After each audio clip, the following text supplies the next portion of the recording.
Oh, don't mind me, you've just caught me jamming to my favourite song in the world.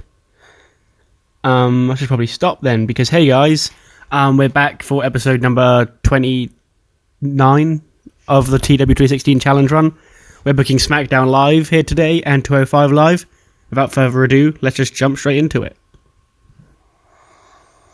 SmackDown kicks off with Daniel Bryan and Rowan already in the ring. Bryan has his championship over his shoulder and his music's playing, and he's like, turn that music off right now. Music gets turned off. Then Bryan goes on to explain, last Sunday I had the title of WWE Champion ripped from my hands by a coward. Aleister Black caught me off guard, and that will never happen again. But the joke is really on Aleister Black, because Aleister Black won the WWE Championship, yes, but that's not what this represents. And he held up the eco-friendly title. He's like, this represents my title as the Planet's Champion. And last time I checked, Aleister Black did not win the title of Planet's Champion when he pinned me at Payback. So next week, Aleister Black's actually going to show up and he'll brag about being the WWE Champion. But this is the only title that matters.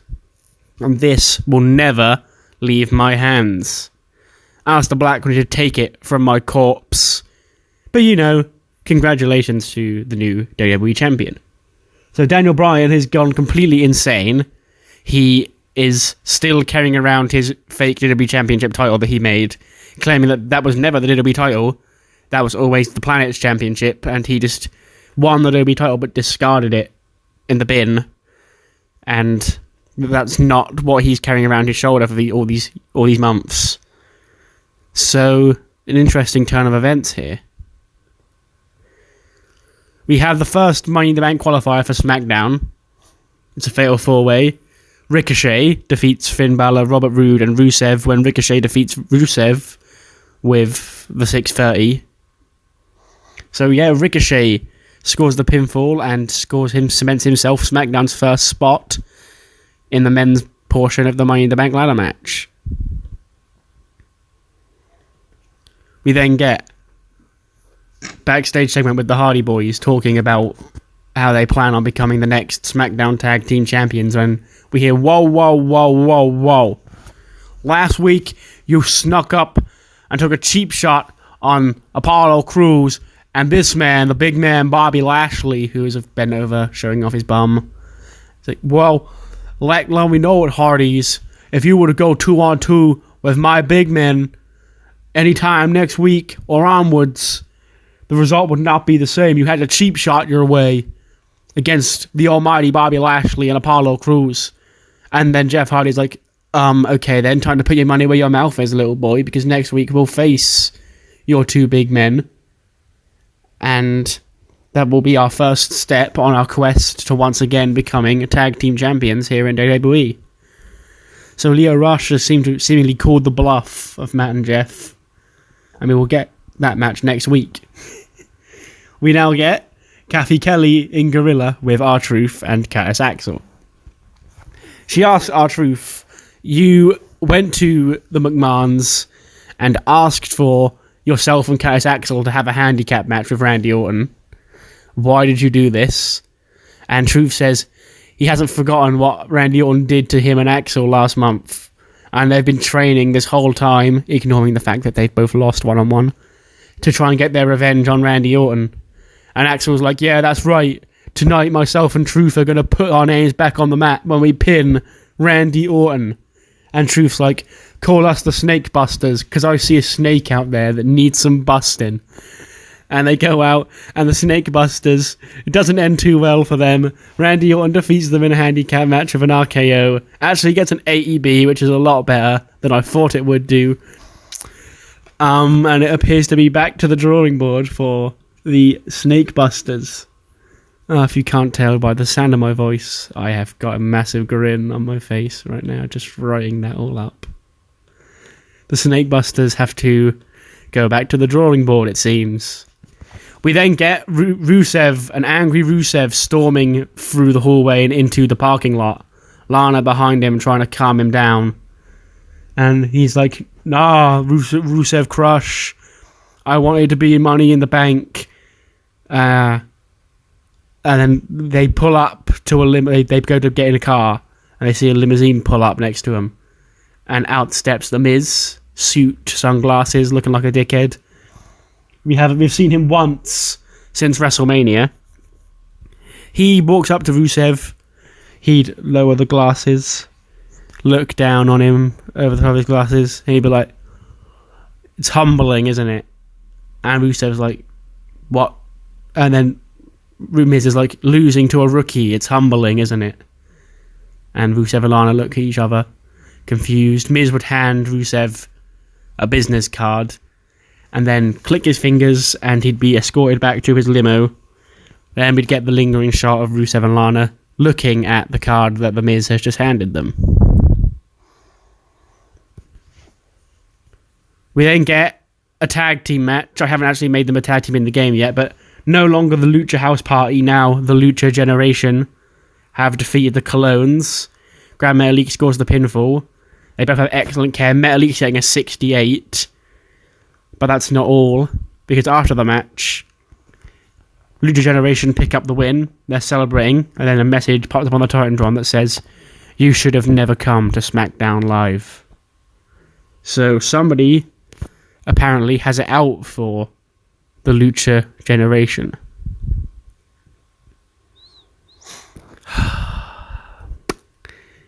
We have our first women's Money in the Bank qualifier.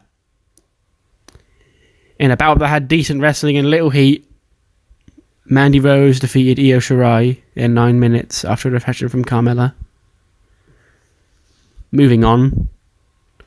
Post-match, Carmella, who is now blonde in real life because she clearly watches my videos and thought, you know what, I do need to go back blonde, so I'm taking full credit for that. And then her and Mandy jump on Io Shirai. Lana has sort of just quietly been removed from the equation because I don't want her to wrestle, so it's now just Mandy and Carmella. They beat up Io. Kairi comes out to help her best friend, and holla holla, we get an impromptu second women's Money in the Bank qualifier. Kairi Sane drops the big elbow on Carmella, and all is right with the world. So we've got, from the men's side so far, we've got Ricochet and Money in the Bank. The women have got Kairi Sane and Mandy Rose. The final woman will be will earn her spot next week, as will the final men's spot, but the main event is a fatal four-way again between Sheamus, Cesaro, Andrade and Rey Mysterio, where the winner will get the second men's Money in the Bank spot. But first, new SmackDown Women's Champion Shayna Baszler makes her way to the ring. She says that in just 1 month, she's quickly become the most dominant force in all of WWE. She put the baddest woman on the planet on the shelf. She choked out the formerly unstoppable Empress. And then she's going to continue to decimate her way through the entire SmackDown Women's division. That's when she's interrupted by Alexa Bliss, who's not foolish, because she's often on actual TV also being paid as fairly smart. So she's like, yeah, I know what you're thinking. I may be crazy, but after my win at Payback, I'm getting an itch for championship gold again. And the world has told me what I'm not good enough to do. And guess what? Beating Charlotte was one of those things that I was told, oh, Alexa, you'll never be able to do this. You're too small. You're not good enough in the ring. Blah, blah, blah. But she did it. So Shayna, and then she's interrupted by Charlotte, who's laughing on the mic. She's like, Alexa, honey, you get one fluke win over me, and all of a sudden you think you can step to Shayna Baszler? Are you insane? And Charlotte says, she ponders for a second. She's like, actually, go for it. Because I'd like to see Shayna tear your annoying little body limb from limb. But once that's over, the real challenge, the Queen, will be waiting. Shayna's heard enough, and she's like, I didn't come here for bickering. I came here to cement my next challenge. So why don't you two little high school drama girls back up backstage? Next week you can face each other one-on-one. The winner of that match goes on to face me at Money in the Bank. And Charlotte and Alexa nod, be like, yeah, that's not a bad idea. Alexa's like, I can beat Charlotte again. Charlotte's like, fuck off, mate. I'm going to beat you this time. So yeah, next week, Alexa and Charlotte, one-on-one, winner goes to Money in the Bank. I may actually consider making that the main event. but we'll see. Speaking of main events, AEW, good old main event rating that. It's Andrade who beats Sheamus, Cesaro, and Rey Mysterio. Andrade actually gets the pinfall over his tag partner Rey Mysterio with the Hammerlock DDT. So Andrade worms his way into Money in the Bank with Ricochet after pinning his own tag team partner. We end the show and get an 84B+.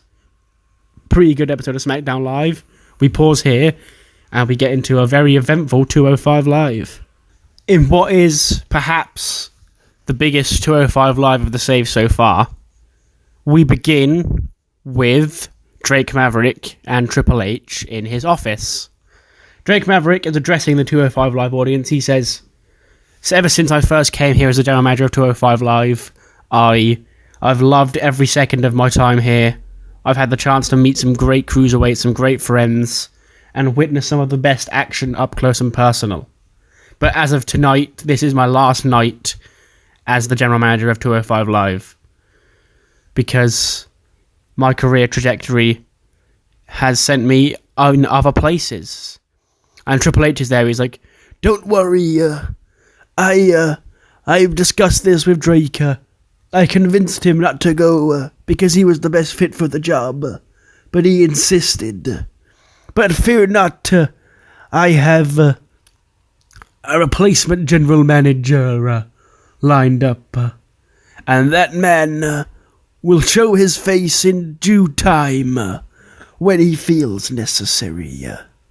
So Triple H has a new general manager waiting in the wings to replace Drake Maverick, who has apparently resigned as the 205 Live general manager. Interesting.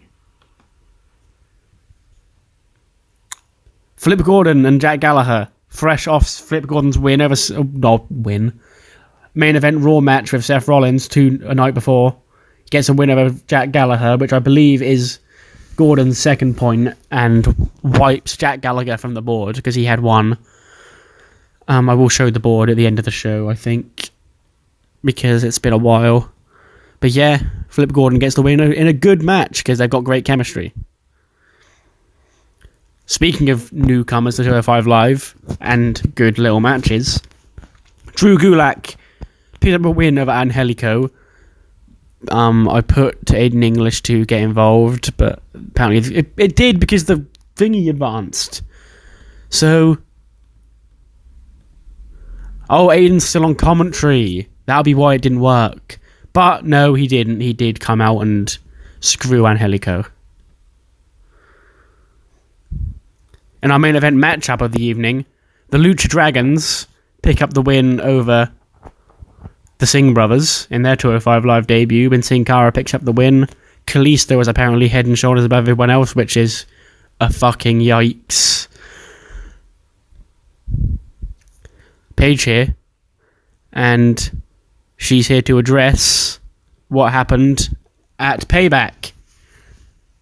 She says that she was exiled from SmackDown Live when she thought she was doing a fine job as the general manager of SmackDown Live, but apparently she's not what's best for business because the McMahons had to come back in and shove her to the side. So she spent a couple of months thinking, how do I get back at the McMahons? She thought 205 Live is currently the third show, the smallest of the shows, so infiltrating its ranks should be fairly easy. And don't get her twisted, she's not the new general manager of 205 Live. She has no interest in being a general manager ever again.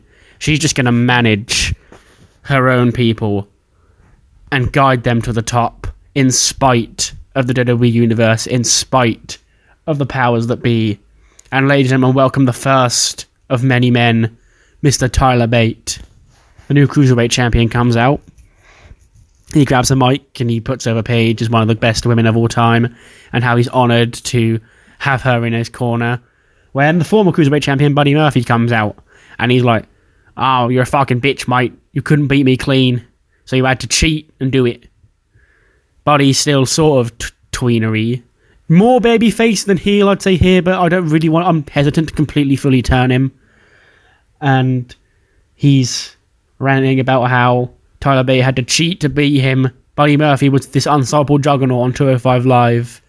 And he knows that he was waiting for good competition. And when that good competition eventually beat him, he'd have passed the torch and been honoured to have had such a great run with the title. But he didn't hesitate or ever anticipate losing the title in this manner. And that is not going to fly with the former Cruiserweight champion. And Paige is like, what are you going to do about it, buddy? I didn't even... okay. I'll move on. And Paige is like I said, Tyler was the first of many men.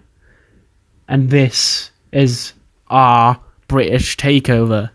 And Buddy's looking confused when he's jumped from behind by two Scotsmen, Noam Dar and Kenny Williams, who throw him around ringside, throw him into the barricade, steel steps, blah, blah, blah. And then get in the ring. They all hold up. Noam Dar would hold up Paige's hand. Kenny would hold up Tyler Bates' hand, and we get the big 4-person hand raise.